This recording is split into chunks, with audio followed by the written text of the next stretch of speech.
Before you eat, you smell food. Imagine your nose was here and your mouth is here. You start working out, you know, like a gym. But look, you have eyebrows above your eyes. Why? Because the sweat contains the salt. If it keeps going to your eye, it will damage it. You have a joint in your elbows. Why? In order for us to give and take and to eat. So that indicates, that's why in the Quran Allah said, within yourselves there is a science for the existence of the Creator. So we should be grateful to Him. So when the Creator chose prophets and messengers, based upon His wisdom, He gave them something that differentiated them from the rest of the people. Because some people will claim to be a prophet of God, but they are liars. You with me? Okay? They are liars. So how do you know true prophet and a false prophet? True prophets, let me ask you this question before I carry on, because I want to make sure you with me. Who knows the future in detail? Allah. Except God, yeah. Logically speaking, God. Like if I make a phone, no one knows about the phone in detail except me. You understand? So no one knows about this creation except God. You understand? So now the prophets, they prophesied about the future. I will give you some prophecies and I want to reflect upon it, which Prophet Muhammad said.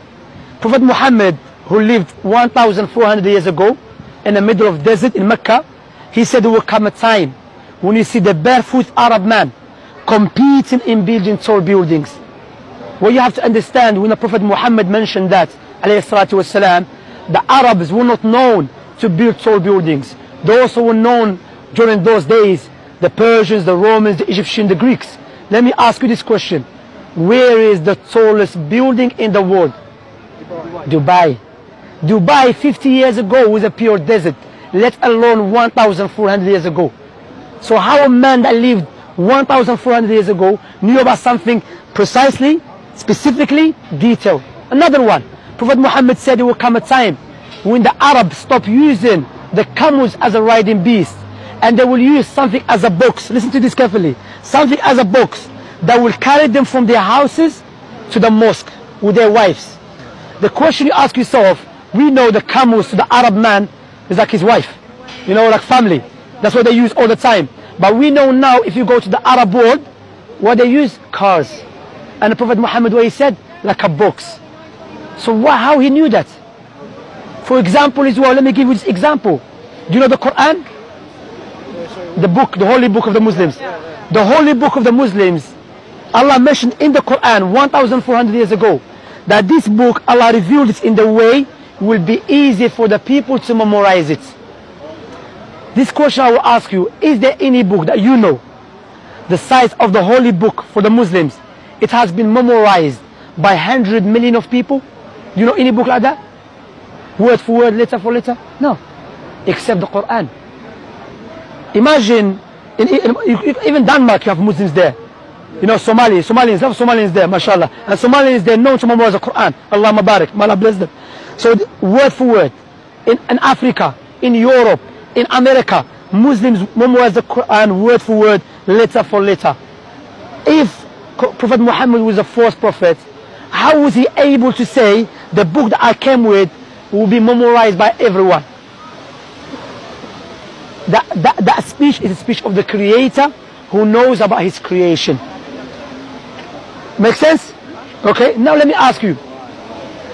Imagine I give you £2 million as a gift. What would you say to me at least? Thank you. £2 million is a big money. You go to Denmark, you live a nice life. Nice house, nice car, nice wife, okay? Or nice husband, okay? There's a woman here as well, okay? Now I will give you £2 million on a condition, give me your 2 eyes. Would you do that? No, go. Why? Because your eyes are more valuable than £2 million. So why don't we be grateful to the one who gave us eyes for free? See, that's what Allah said in the Quran. If you try to count Allah's blessings upon you, you will never be able to do so. If someone come with a gun try to kill us, we will do anything to save our life, because our life is so dear to us. So why we are not grateful to God? And all of us here, we should be grateful to God, correct? But the second question comes in, if you want to buy a gift for your mother, would you buy a gift that you love or your mother love? Your mother love. If you want to buy a gift for your mother, you have to ask her what she loves, correct? Likewise, if you want to be grateful, and worship the Creator, we should worship Him the way He loves, not the way we love. Why? Because the way we love is subjective. The way He loves is objective. That's what Islam is based upon. When a person, because Islam, not like Christianity, Islam came for everyone. Prophet Muhammad was the last prophet who came for everyone. There were Muslims from even the time of Prophet Muhammad, there were Muslims from the Romans and the Byzantine. The Islam means that I testify that no one worthy of worship except God alone, Allah. And Muhammad is the messenger. What you have to understand, how old are you by the way? All of you 15, 16, unless, okay. All you have to understand, this life is very short. Regardless how old you are, one day you have to leave this life. And we're going to die. And you'll be inside the grave by yourself. All of you friends here, they're not going to come with you inside the grave. All of us, I'm going to be inside the grave by myself. So we have to prepare ourselves for that day. That's why in Islam we believe Allah will not punish anyone until the proof has become clear to them.